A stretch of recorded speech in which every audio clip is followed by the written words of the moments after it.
Hello student, finally तुमालुकर আজি मैथ्सर exam complete whole. एतिया तुमालुकर next 28 फेब्रुवारीत আছে साइंसर एग्जाम। तो আজি तुमालुकर বাবে আমি লৈ আহিছো সাইন্সৰ কমন কুৱেশ্যন। তো ইতিমধ্যে তোমালোকে নিশ্চয় জানা যে আমি मैथ्सত যিখিনি থিওৰি কমন কুৱেশ্যন দিছিলো 45 মাৰ্কসৰ, তাৰে যি সকলে ভিডিও চাই গৈছা নিশ্চয় জানা যে আমাৰ তাৰে পৰা same to same question 38 marks theory direct common পৰিছে। আৰু যি সকলে আমাৰ मैथ्सৰ এমসিকিউ ই-বুকখন লৈছিলা তেওঁলোকে নিশ্চয় জানা যে 43 টা এমসিকিউ আমাৰ হেই ই-বুক খনৰ পৰাই ডাইৰেক্ট সেম টু সেম প্ৰশ্ন কমন আহিছে। তো আজি তোমালোকৰ বাবে আমি লৈ আহিছো সাইন্সৰ কমন থিওৰি কুৱেশ্যন। কিন্তু প্ৰথমতে আমি কৈলো যে তোমালোকক সাইন্সত ডাইৰেক্ট কমন কুৱেশ্যন দিব পৰা নাযাব, কিয়নো সাইন্স হৈছে এটা কনসেপচুৱেল সাবজেক্ট। তো সাইন্সত তোমালোকক কনসেপচুৱেল কুৱেশ্যনছ বহুত বেছিকে দিব, তো তেনেকে ডাইৰেক্টলি কমন দিব পৰা নহব। কিন্তু তথাপিও তোমালোকৰ বহুতে আছে সাইন্সৰ কাৰণে বহুত ভয় খাই আছে। তো তাৰ কাৰণে আমি তোমালোকৰ বাবে আজি সাইন্সৰ থিওৰি কমন কুৱেশ্যন লৈ আহিছো। আৰু এই কমন কুৱেশ্যনখিনি যদি তোমালোকে ভালকে পঢ়া তেন্তে তোমালোকে থিওৰিত 20+ ইজিলি পাবা এই কুৱেশ্যনখিনি ভালকে পঢ়ি গলে। আৰু তোমালোকে যদি ভাল মাৰ্কস পাব বিচাৰা, লেটাৰ পাব বিচাৰা তেন্তে তোমালোকে মেইন বুক ফুল পঢ়িবা, তেনে ক্ষেত্ৰত তোমালোকে লেটাৰ পাব পাৰিবা। কিন্তু যি সকল ষ্টুডেন্ট বহুত দুৰ্বল পঢ়াত আৰু লগতে যি সকলে ফুল সিলেবাস কভাৰ কৰিবা তেওঁলোকেও এই প্ৰশ্নখিনি ভালকে চাই থবা। আৰু এই প্ৰশ্নখিনি তোমালোকৰ যদি ভালকে চোৱা তেন্তে তোমালোকে 45 থিওৰিত তোমালোকে 20+ কমন পাবা মিনিমাম। তো তোমালোকে ভালকে চাই থবা। আৰু ছাত্ৰ ছাত্ৰীসকল সাইন্সৰ এমসিকিউৰ বাবেও আমাৰ এখন ই-বুক আছে সাইন্সৰ এমসিকিউ। আৰু সেই ই-বুকখন যদি তোমালোকে ল'ব বিচাৰা তেন্তে আমাৰ অফিচিয়েল নাম্বাৰ 6002994303 এই নাম্বাৰত তোমালোকে কন্টেক্ট কৰিব পাৰা, কন্টেক্ট কৰি তোমালোকে ল'ব পাৰা। আৰু আমাৰ সাইন্সৰ থিওৰি কুৱেশ্যনখিনিও আছে কিন্তু লং কুৱেশ্যন এনসাৰ সহ। তোমালোকে যদি অল চেপ্টাৰৰ থিওৰি লং কুৱেশ্যনখিনিও ল'ব বিচাৰা তেন্তে তোমালোকে 150 পেমেন্ট কৰিব লাগিব। আৰু যদি তোমালোকে সাইন্সৰ কেৱল এমসিকিউ ল'ব বিচাৰা তেন্তে অনলি 99 পেমেন্ট কৰিব লাগিব। আৰু কোনোবাই যদি দুখন একেলগে লোৱা তেন্তে 200ত তোমালোকে direct theory all chapter question with answer আৰু সাইন্সৰ এমসিকিউ সহ তোমালোকে সলিউশন সহ এজ এ PDF হিচাপে তোমালোকে হোৱাটছআপত পাবা। তো যদি কোনোবাই বিচৰা ল'বলে তেন্তে তোমালোকে আমাৰ হোৱাটছআপ নাম্বাৰত মেছেজ দিবা। তো আজিৰ ভিডিঅ'ত তোমালোকক আমি এতিয়া যিখিনি সাইন্সৰ থিওৰি কমন কুৱেশ্যন দি আছো এইখিনি তোমালোকে ভালকে চাই থবা। এইখিনি ভালকে যদি তোমালোকে চোৱা তেন্তে তোমালোকে সাইন্সত কিন্তু 20+ তোমালোকে থিওৰিত পাই যাবা। তো মই কিন্তু ইয়াতে কোৱা নাই যে 100% আহিব গোটেইখিনিয়ে। তো মই ইয়াতে যিখিনি প্ৰশ্ন দিছো গোটেইখিনি যদি ভালকে চোৱা তেন্তেহে তোমালোকে মিনিমাম 20+ ইয়াৰ পৰা কমন পাই যাবা। আৰু ছাত্ৰ ছাত্ৰীসকল মিনিমাম 20+ কৈছো মই, ইয়াতকে বেছিও আহিব পাৰে। কিন্তু ছাত্ৰ ছাত্ৰীসকল ভিডিঅ'টো আৰম্ভ কৰাৰ আগত মোৰ এটা অনুৰোধ আছে সেই সকল ষ্টুডেণ্টলে যিসকলে সঁচাকে বহুত হাৰ্ড ৱৰ্ক কৰা বা সঁচাকে তোমালোকে সপোন দেখিছা ভাল ৰিজাল্ট কৰি মা দেউতাক প্ৰাউড ফিল কৰাবা। যদি তুমিও সেই কেটেগৰী ষ্টুডেণ্ট হোৱা তেন্তে আমাৰ চেনেলটো নিশ্চয় সাবস্ক্ৰাইব কৰি ৰাখিবা, কিয়নো আমি তোমালোকক মেট্ৰিক পৰীক্ষাৰ কাৰণে এনেধৰণৰ ইনফৰমেটিভ আৰু এনেধৰণৰ কমন ভিডিঅ' তোমালোকক যিকোনো সময়ত তোমালোকৰ প্ৰয়োজন অনুসৰি আমি দি থাকিম। তো ছাত্ৰ ছাত্ৰীসকল ইয়াতে আমি প্ৰথমতে তোমালোকক 2 মাৰ্কসৰ যিখিনি প্ৰশ্ন দিবলৈ গৈ আছো এই প্ৰশ্নখিনি যদি তোমালোকে ভালকে পঢ়া তেন্তে তোমালোকে মেট্ৰিক 2025ত 2 মাৰ্কসৰ 10টা কুৱেশ্যন এই কুৱেশ্যনখিনিৰ পৰাই তোমালোকৰ ডাইৰেক্ট কমন পৰিব। তো এই 10টা কুৱেশ্যন কমন পৰিলে 2 × 10 তোমালোকৰ 20 মাৰ্কস ইয়াৰ পৰা ডাইৰেক্ট কমন আহিব। তো বলা আমি এতিয়া কুৱেশ্যনখিনি ভালকে চাই যাও। তো এতিয়া তোমালোকে প্ৰথম প্ৰশ্নটো চাইছা, লুৰ গজল এটা ডুবাই দিলে কপাৰ সালফেট দ্ৰৱৰ ৰং কিয় সলনি হয়? তো এই কুৱেশ্যনটো তোমালোকৰ মোষ্ট ইম্পৰ্টেণ্ট আছে। তো ইংলিছ আৰু আছামিজ দুয়োটা মিডিয়ামতে আমি ধুনীয়াকৈ ইয়াতে লিখি দিছোঁ। তো তোমালোকে কি কৰিবা, ভিডিঅ'টো ষ্টপ কৰি স্ক্ৰীনশ্বট লৈ ল'বা, নহ'লে তোমালোকে বহি আৰু পেন লৈ লোৱা, তাত তোমালোকে ধুনীয়াকৈ প্ৰশ্নখিনি লিখি লোৱা। 2 নম্বৰত আছে প্ৰথম বিক্ৰিয়া কি, দুটা উদাহৰণ দিয়া। What is neutralization reaction and give 2 examples. তাৰপিছত 3 নম্বৰত আছে আমাৰ দেহত হিমোগ্লোবিনৰ পৰিমাণ কমি গ'লে কি হ'ব। তো 2 মাৰ্কসৰ কুৱেশ্যন এইখিনি তোমালোকে এইটো ভালকে চাবা। নেক্সট কুৱেশ্যন নম্বৰ 4ত আছে ঐচ্ছিক ক্ৰিয়া আৰু প্ৰতিক্ৰিয়াৰ মাজৰ পাৰ্থক্য লিখা। তো তোমালোকৰ পাৰ্থক্য এটা পৰীক্ষা ডাইৰেক্ট পাবাই তোমালোকে, আৰু সেই পাৰ্থক্যটো তোমালোকে যেতিয়া লিখিবা ভাগ কৰি লিখিবা। নেক্সট কুৱেশ্যন নম্বৰ 5ত আছে জীৱ নিম্নীকৰণ আৰু জীৱ অনিম্নীকৰণৰ পাৰ্থক্য লিখা। আকৌ কুৱেশ্যন নম্বৰ 6ত আছে সবাত আৰু অবাধ চহনৰ তুলনা কৰা তো এইকেইটা তোমালোকৰ একচুৱেলি পাৰ্থক্য হয় 7 নম্বৰটো আছে সমহংস্থ আৰু সমবৃত্তিক অংগৰ মাজৰ পাৰ্থক্য লিখা তো তোমালোকে এইখিনি চাবা পাৰ্থক্য এটা তোমালোকে ডাইৰেক্ট কমন পাই যাবা আৰু পাৰ্থক্য এটা তোমালোকক দিবই 2025 মেট্ৰিক পৰীক্ষাত তোমালোকে সায়েন্সত পাৰ্থক্য লিখা এটা পাবাই আৰু এনে ধৰণেৰে তোমালোকক পাৰ্থক্য এটা লিখিবলৈ দিব গতিকে তোমালোকে এইখিনি ভালকে চাবা নেক্সট আছে কোৱেশ্চন নম্বৰ 8 তো কোৱেশ্চন নম্বৰ 8 ত নিউৰনৰ এটা পৰিষ্কাৰ চিত্ৰ অংকন কৰা তো ছাত্ৰ-ছাত্ৰীসকল তোমালোকক প্ৰতি বছৰতে সায়েন্সত এটা ডায়াগ্ৰাম আঁকিবলৈ দিয়ে আৰু এবাৰো তোমালোকক এটা ডায়াগ্ৰাম দিবই আৰু ইয়াতে আমি যিখিনি ডায়াগ্ৰাম আঁকিবলৈ কৈছো ইয়াৰে পৰা তোমালোকৰ এটা ডাইৰেক্ট পাই যাবা তো ইয়াতে প্ৰথমতে 8 নম্বৰত কি দিছে নিউৰনৰ এটা পৰিষ্কাৰ চিত্ৰ অংকন কৰা draw a neat and clean diagram of neuron তাৰ পিছত 9 নম্বৰত আছে এপা ফুলৰ গৰ্ভমুণ্ডৰ পৰাগৰেণুৰ অংকুৰণৰ এটা চিহ্নিত চিত্ৰ আঁকা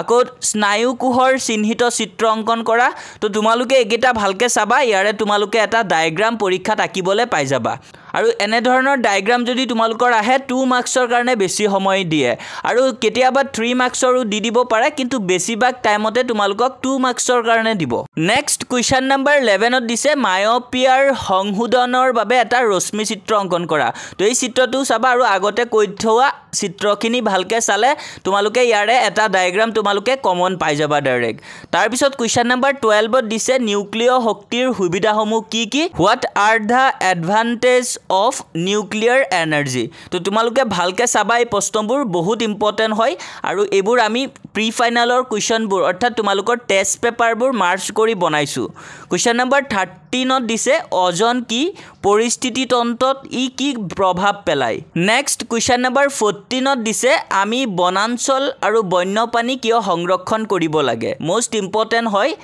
কোৱেশ্চন নম্বৰ 15 ত দিছে প্লাষ্টাৰ অফ পেৰিছক জলীয় বাষ্প হুমাব নোৱাৰা পাত্ৰত থব লাগে কিয় ব্যাখ্যা কৰা তো এনে ধৰণৰ কোৱেশ্চন তোমালোকে এটা পাবাই তো ভালকে তোমালোকে প্ৰশ্নবোৰ একদম ধুনিয়াকে তোমালোকে পঢ়িবা এটাও তোমালোকে প্ৰশ্ন মিস নকৰিবা আৰু ছাত্ৰ-ছাত্ৰীসকল এনে ধৰে তোমালোকক কমন সাগে এতিয়ালৈকে কোনো চেনেলতে দিয়া নাই গতিকে আমি ইমান কষ্ট কৰি যেতিয়া ভিডিওটো বনাইছো ইমান কষ্ট কৰি তোমালোকৰ বাবে কোৱেশ্চনখিনি আমি লৈ আহিছো তো ভিডিওত ভাল চাই কমেন্ট এটা নিশ্চয় কৰিবা আৰু ভিডিওটো যদি লাইক এটা এতিয়াও কৰা নাই এতিয়াই লাইক এটা কৰি দিয়া তাৰ পিছত নেক্সট তোমালোকৰ কোৱেশ্চন নম্বৰ 16 ত দিছে মেণ্ডেলিভে তেওঁৰ পৰ্যাবৃত্ত তালিকাখন যুগুতাও মানি চলা নীতিবোৰ কি আছিল তো মেণ্ডেলিভে যেতিয়া এটা পৰ্যাবৃত্ত তালিকা তৈয়াৰ কৰিছিল আৰু হেত পৰ্যাবৃত্ত তালিকাখনত তেও কি কি নিয়ম মানিছিল সেই নিয়ম কিটা তোমালোকক লিখিবলৈ দিব এটা টেবুল বনাবলৈ দিব তো ইয়াতে তোমালোকে 2 মাৰ্কছৰ থাকিব এই কোৱেশ্চনটো কিন্তু একদম বহুত ইম্পৰ্টেন্ট হয় ষ্টাৰ মাৰ্ক দি ৰাখিবা কোৱেশ্চন নম্বৰ 17 ত দিছে মানুহৰ পৰিবহন তন্ত্ৰৰ মুখ্য ভাগ কেইটা কি কি ইয়াৰ কাৰ্যসমূহ কি কি তো এটো শৰ্টকে ধুনিয়াকে লিখি দিবা 2 মাৰ্কছৰ বাবে আহি যাব পাৰে আৰু কেতিয়াবা কিন্তু এই কোৱেশ্চনটো 3 মাৰ্কছৰ কাৰণেও দি দিয়ে আৰু তোমালোকে যদি লিখোতে প্ৰবলেম হৈছে তেন্তে তোমালোকে ভিডিওটো ষ্টপ কৰি স্ক্ৰিনশ্বট লৈ লবা পিছত লিখি লবা আৰু যদি ভাবা তোমালোকে ভিডিও চাওতে তোমালোকে লিখি লবা তেন্তে বহি আৰু পেন লৈ ধুনিয়াকে এটা এটাকে কোৱেশ্চন লিখি লোৱা আৰু ছাত্ৰ-ছাত্ৰীসকল তোমালোকে এই প্ৰশ্নবোৰৰ উত্তৰ যদি তোমালোকৰ হাতত নাথাকে তেনে তোমালোকে আমাৰ IH টেক আসামৰ ফালৰ পৰা যোনখন সায়েন্সৰ ই-বুক ওলাইছে সেই ই-বুকখন তোমালোকে ল'ব পাৰা যাৰ প্ৰাইস মাত্ৰ 150 rupees আৰু তাতে তোমালোকে সকলো কোৱেশ্চনৰ এনসাৰ ধুনিয়াকে পাই যাবা তো তাৰ কাৰণে তোমালোকে আমাৰ অফিচিয়েল নাম্বাৰ 6002994303 এই নাম্বাৰত তোমালোকে কন্টাক্ট কৰিলে পাই যাবা তো নেক্সট কোৱেশ্চন নম্বৰ 17 ত দিছে মানুহৰ পৰিবহন তন্ত্ৰৰ মুখ্য ভাগ কেইটা কি কি ইয়াৰ কাৰ্যসমূহ কি কি কোৱেশ্চন নম্বৰ 18 ত দিছে জীৱৰ জীৱনকালত আৰ্জিত চৰিত্ৰবিলাক তাৰ হতি সন্ততিলে কিয় বংশানুক্ৰমিকভাৱে প্ৰবাহ নগতে তো এটো কোৱেশ্চন মোষ্ট ইম্পৰ্টেন্ট হয় তোমালোকে চাবা তাৰ পিছত ছাত্ৰ-ছাত্ৰীসকল আমি কিছুমান কোৱেশ্চন ডাইৰেক্ট তোমালোকক প্ৰি ফাইনালৰ কোৱেশ্চনৰ পৰা ডাইৰেক্ট এনে ধৰে এড কৰি দিছো তোমালোকে এই প্ৰশ্নবোৰ ভালকে চাই যাবা 55 ত আছে 56 ত আকৌ ইয়াতে তোমালোকে 57 58 ত তোমালোকে কোৱেশ্চন কেটা ভালকে চাব পাৰিছা এবোৰ একদম মোষ্ট ইম্পৰ্টেন্ট কোৱেশ্চন হয় তোমালোকে ভালকে এবোৰ প্ৰেক্টিস কৰিবা আৰু ভালকে তোমালোকে এবোৰ প্ৰেক্টিস কৰিলে তোমালোকৰ 2 মাৰ্কছৰ বহুত কোৱেশ্চন কমন পৰি যাব আকৌ ইয়াতে তোমালোকে 49 নম্বৰ কোৱেশ্চনটো চাইছা ভাল ইন্ধন কি আকৌ 60 61ত যিবোৰ কোৱেশ্চন আছে তোমালোকে এটাও কিন্তু মিস নকৰিবা ইয়াতে 46 নম্বৰত আছে 47 48 49 চকুৰ উপযোজন ক্ষমতা কি তো ভালকে এই কোৱেশ্চনবোৰ চাবা আকৌ ইয়াতে 50 নম্বৰত আছে তো তাৰ পিছত আকৌ ইয়াতে তোমালোকে 60 নম্বৰত চাইছা কোৱেশ্চনটো মোস্ট ইম্পৰ্টেন্ট হয় 61 62 63 64 এই কোৱেশ্চন কেইটা গুটেইখিনি তোমালোকে ভালকে চাবা ইয়াতে আকৌ 54 নম্বৰ লহিকা কি ইয়াৰ এটা কাৰ্য উল্লেখ কৰা মোস্ট ইম্পৰ্টেন্ট হয় আকৌ তোমালোকে 55 56 57 নম্বৰ কোৱেশ্চনটো মোস্ট ইম্পৰ্টেন্ট হয় আকৌ ইয়াতে তোমালোকৰ 58 59 60 এই কোৱেশ্চন কেইটা মোস্ট ইম্পৰ্টেন্ট হয় 2 মাৰ্কছৰ কাৰণে তো তোমালোকে ভালকে স্ক্ৰিনশ্বট লৈ লবা তাৰ পিছত ইয়াতে তোমালোকে 49 নম্বৰত চাইছা নবীকৰণ যোগ্য আৰু অনবীকৰণ যোগ্য আকৌ 60 61 62 এই গুটেই কেইটা তোমালোকৰ বাবে মোস্ট ইম্পৰ্টেন্ট হয়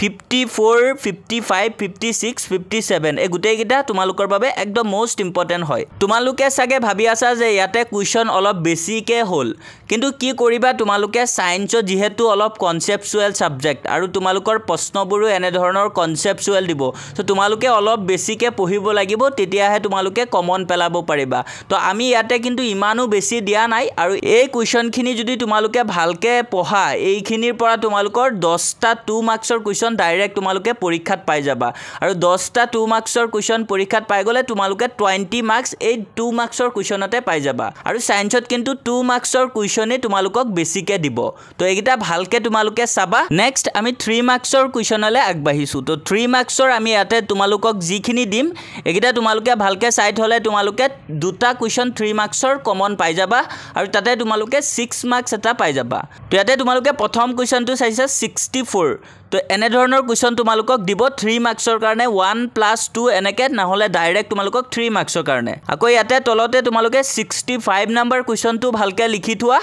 এই কোৱেশ্চনটো কিন্তু মোস্ট ইম্পৰ্টেন্ট হয় নেক্সট আকৌ 47ত দিছে বৃহৎ নদী বান নিৰ্মাণৰ সমস্যাসমূহ বুজাই লিখা তো এই কোৱেশ্চনটো দিলে 3 মাৰ্কছৰ কাৰণে দিব আকৌ 66ত আছে এটা কোৱেশ্চন জীৱৰ অতি প্ৰয়োজনীয় বৈশিষ্ট্য এটা হ'ল প্ৰজন ই উক্তিৰ সপেক্ষে তিনিটা কাৰণ দৰ্হুৱা তো মোস্ট ইম্পৰ্টেন্ট হয় কোৱেশ্চনটো তাৰ পিছত তোমালোকৰ ইয়াতে 59 60 61 আকৌ 66 তো এইকিটা কোৱেশ্চন চাইছা এইকিটা তোমালোক এই কোৱেশ্চন কেইটা তোমালোকক আমি ইলেক্ট্ৰিসিটি চেপ্টাৰটোৰ পৰা দিছো তো এইটা ভালকে চাবা তো ইয়াতে আমি যিখিনি তোমালোকক দেখুৱাই দিছো এইকেইটা কোৱেশ্চন যদি ভালকে চোৱা 3 মাৰ্কছৰ এটা ডাইৰেক্ট কমন পাই যাবা তো এতিয়া আৰু এটা 3 মাৰ্কছৰ কোৱেশ্চনৰ কাৰণে আমি তোমালোকক দিম নিউমেৰিকেলছ তো 3 মাৰ্কছৰ নিউমেৰিকেলছ তোমালোকে এটা ডাইৰেক্ট কমন পাবা তো নিউমেৰিকেলছ দিলে তোমালোকৰ এনে ধৰণৰ নিউমেৰিকেলছ দিব তো এতিয়া তোমালোকে নিউমেৰিকেলছ ইয়াতে যিখিনি আছে এইখিনি ভালকে চাই থবা আৰু ছাত্ৰ-ছাত্ৰীসকল নিউমেৰিকেলছ দিলে তোমালোকক এনেকুৱা নিয়মতে দিব কিন্তু ভ্যালুটো চেঞ্জ কৰি দিব পাৰে তো তোমালোকে ভালকে এইটা চাই থবা আৰু মোস্ট অফ দা টাইম তোমালোকক ফোকাস দৈৰ্ঘ্য আৰু দূৰত্ব বিভৱবেদ তো তোমালোকৰ এটা সূত্ৰ পাইছিলা সাগে 1/f minus 1/v equals to 1/u তো তোমালোকে ফোকাস দৈৰ্ঘ্য দূৰত্ব আৰু বিভৱবেদ তাৰে তোমালোকে কোৱেশ্চনখিনি যোনখিনি নিউমেৰিকেলছ আছে ভালকে তোমালোকে চাই থবা আৰু তাৰে এটা নিউমেৰিকেলছ তোমালোকে পৰীক্ষাত ডাইৰেক্ট পাই যাবা তো ইয়াতে আমি যিখিনি নিউমেৰিকেলছ তোমালোকক দেখুৱাই দিছো এইখিনি ভালকে তোমালোকে চাবা ইয়াৰে পৰা এটা 3 মাৰ্কছৰ নিউমেৰিকেলছ তোমালোকে ডাইৰেক্ট কমন পাই যাবা নেক্সট আমি 14 মাৰ্কছৰ ডাইৰেক্ট কমন তো 14 মাৰ্কছৰ ডাইৰেক্ট কমনটো আমাৰ ফালৰ পৰা দিয়া নাই এটো সেবাৰ ফালৰ পৰা বহুত আগতে দিছে তো ছাত্ৰ-ছাত্ৰীসকল বহুত দিন আগতে সেবা এটা নোটিছ দিছিল আৰু সেই নোটিছত উল্লেখিত আছিল যে যিসকলে 2025ত মেট্ৰিক দিব তেওঁলোকে যদি 2023 আৰু 24ৰ কোৱেশ্চন পেপাৰ ভালকে পঢ়ে তাৰে পৰা কিন্তু 30 মাৰ্কছ তোমালোকৰ কমন আহিব তো আমি 30 ধৰা নাই আমি 2023 আৰু 24ৰ যোনখিনি থিওৰি কোৱেশ্চন আছে সেইখিনি তোমালোকে যদি ভালকে চোৱা তাৰে কিন্তু তোমালোকে 14 মাৰ্কছ ডাইৰেক্ট কমন পাবাই আৰু তোমালোকে 2023 আৰু 24ত যোনখিনি এমসিকিউ প্ৰশ্ন আছে সেইখিনিও তোমালোকৰ কমন থাকিব কিন্তু মই থিওৰি কোৱেশ্চনৰ ক্ষেত্ৰত কৈছো 2023 আৰু 24ৰ পেপাৰ দুখন যদি ভালকে চোৱা তাৰে পৰা তোমালোকে 15 মাৰ্কছ বা 14 মাৰ্কছ ডাইৰেক্ট কমন তোমালোকে পাবাই তো তোমালোকে 2023 আৰু 24ৰ কোৱেশ্চন পেপাৰ দুখন ভালকে চাবা আৰু 2023 আৰু 24ৰ কোৱেশ্চন পেপাৰ দুখন যদি তোমালোকৰ হাতত নাই তেনে তোমালোকে ভিডিওৰ ডেসক্ৰিপচনত চোৱা আমি লিংক দি থৈছো পিডিএফ তাতে গৈ তোমালোকে পিডিএফ টো ডাউনলোড কৰি ল'ব পাৰি পাৰিবা আৰু তাতে আৰু ছাত্ৰ-ছাত্ৰীসকল পিডিএফটো আমাৰ টেলিগ্ৰাম চেনেলত দিয়া আছে তোমালোকে তাতে গৈ ধুনীয়াকৈ ডাউনলোড কৰি ল'ব পাৰিবা তো ছাত্ৰ-ছাত্ৰীসকল এতিয়া তোমালোকে কাউণ্ট কৰি চোৱা আমি 2 মাৰ্কছৰ 10টা কুৱেশ্যন ডাইৰেক্ট কমনৰ কাৰণে দিছিলোঁ তাতে 20 মাৰ্কছ আছিলে তাৰপিছত আকৌ 3 মাৰ্কছৰ 2টা কুৱেশ্যন দিছিলোঁ তাতে 6 প্লাছ তোমালোকক 40 মাৰ্কছ আমি ডাইৰেক্ট কুৱেশ্যন পেপাৰ 2023 আৰু 24ৰ পৰা দিছোঁ তো 20 প্লাছ 6 প্লাছ 14 টোটেল তোমালোকৰ 40 মাৰ্কছ হৈ গ'ল তো এইকেইটা তোমালোকে ভালকৈ যদি পঢ়া আমি ইয়াতে যিখিনি দেখুৱাই দিছোঁ এইখিনি ভালকৈ যদি পঢ়া তোমালোকে 30ৰ পৰা 40 নম্বৰ থিওৰিত তোমালোকে ইজিলি পাই যাবা একো টেনশ্যন কৰিব নালাগে আৰু যদি MCQবোৰ তোমালোকে ভালকৈ শুদ্ধকৈ কৰিব পাৰা সায়েন্সত তোমালোকে লেটাৰ মাৰ্ক ইজিলি পাই যাবা